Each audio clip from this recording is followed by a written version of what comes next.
আমি কিন্তু আসলে ইন্ডাস্ট্রির কিচ্ছু জানতাম না, কাউকে চিনতাম না। স্কিল যদি কারো থাকে আমার মনে হয় না কোনো কিছুর শিকার হতে হবে। ফ্যামিলি ক্রাইসিস আসলে আমার ক্যারিয়ারটাকে দিয়েছে।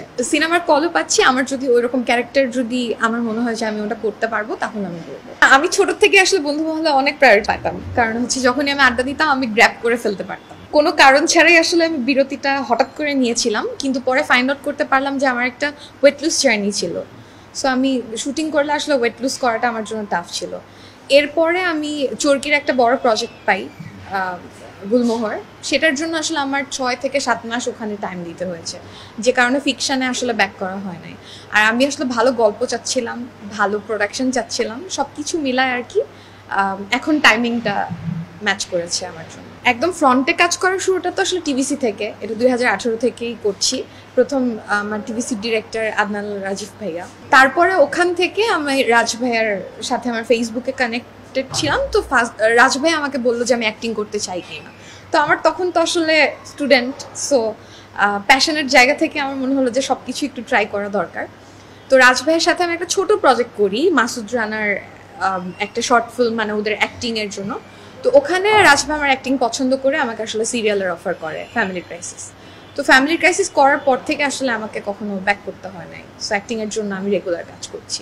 এটা আসলে নেপোটিজম বা ওই কানেকশনের ব্যাপারটা, নেটওয়ার্কিংয়ের ব্যাপারটা সব দেশেই আছে আমার মনে হয়। আলহামদুলিল্লাহ, আমি যখন টিভিসি অডিশন দিতাম আমি সিলেক্ট হয়েছি, যেগুলো অডিশন দিয়েছি সিলেক্ট হয়েছি। আর অ্যাক্টিংয়ের যে ব্যাপারটা, আমি কিন্তু আসলে ইন্ডাস্ট্রির কিচ্ছু জানতাম না, কাউকে চিনতাম না। আমি শুধু তাদের ফ্যান ছিলাম, তাদের কাছে দেখতাম। সো ওইভাবে জাস্ট নাম জানি, কিন্তু এইভাবে কিভাবে কোন প্রসেসে কাজ করতে হয় I didn't have any idea about that. So আমি যেটা করতাম যে আমি ওনাকে চিনি, ওনার উপর ভরসা করে আমি আমার স্কিলটা দেখানোর সুযোগ হয়েছে।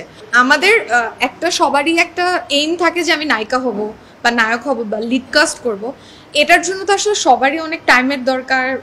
আপনি যেটা বললেন নেটওয়ার্কিং, আমার উপরে এত কিছু ইনভেস্ট করবে একটা মানুষ, সেটা তো আসলে ওই ভরসাটা তো থাকতে হবে।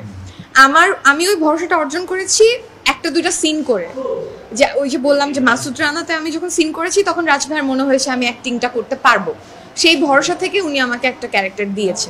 সো ওইটা অ্যাচিভ করার জন্য আসলে অডিশন বা প্রুভের জায়গা থেকে আমার মনে হয় যে কাস্টিং কাউচের যে ব্যাপারটা, এটা সে পরে আমি যখন মিডিয়াটা ইন করলাম তখন ওই ব্যাপারটা থাকে যে আমি ওনার সাথে খারাপ ব্যবহার করলে উনি নেক্সট টাইম আমাকে নিয়ে আর চিন্তা করবে না।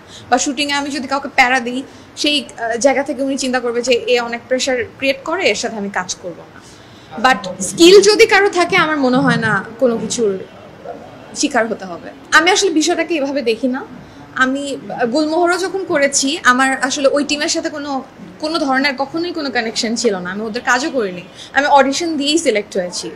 অলরেডি যখন আমাকে মানুষ চিনে সারিকা সাবা হিসেবে, ওখানে আমি যে অডিশন দিয়েছি, কারণ আমার কাছে মনে হয় যে অডিশন দেখে ওরা আমাকে যদি বাদ দেয় সেটাতে আমার কোনো দুঃখ নাই যে আমার অ্যাক্টিংটা ভালো হয়নি। কিন্তু না জেনে যদি কেউ আমাকে, আমার কখনো এরকম হয়নি আসলে। ফ্যামিলি ক্রাইসিস, এটা আমার ডিনাই করার কিছু নাই। ফ্যামিলি ক্রাইসিস আসলে আমার ক্যারিয়ারটাকে দিয়েছে। অ্যাটলিস্ট মানুষ ট্রাস্ট করতে পারে যে আমি যে কোনো ক্যারেক্টার পুল করতে পারবো, যে কোনো ক্যারেক্টার নিয়ে আমাকে চিন্তা করে। দেখা যায় যে ম্যাক্সিমাম ক্ষেত্রেই হয় যে নায়িকা সবসময় অ্যাক্টিং পারে না, বা নায়িকাকে সব ধরনের ক্যারেক্টারের জন্য অ্যাপ্রোচ করা হয় না, নায়িকা হিসেবেই দেখানো হয়। কিন্তু আলহামদুলিল্লাহ ফ্যামিলি ক্রাইসিসের পর থেকে আমি অনেক ধরনের ক্যারেক্টার করার সুযোগ পেয়েছি।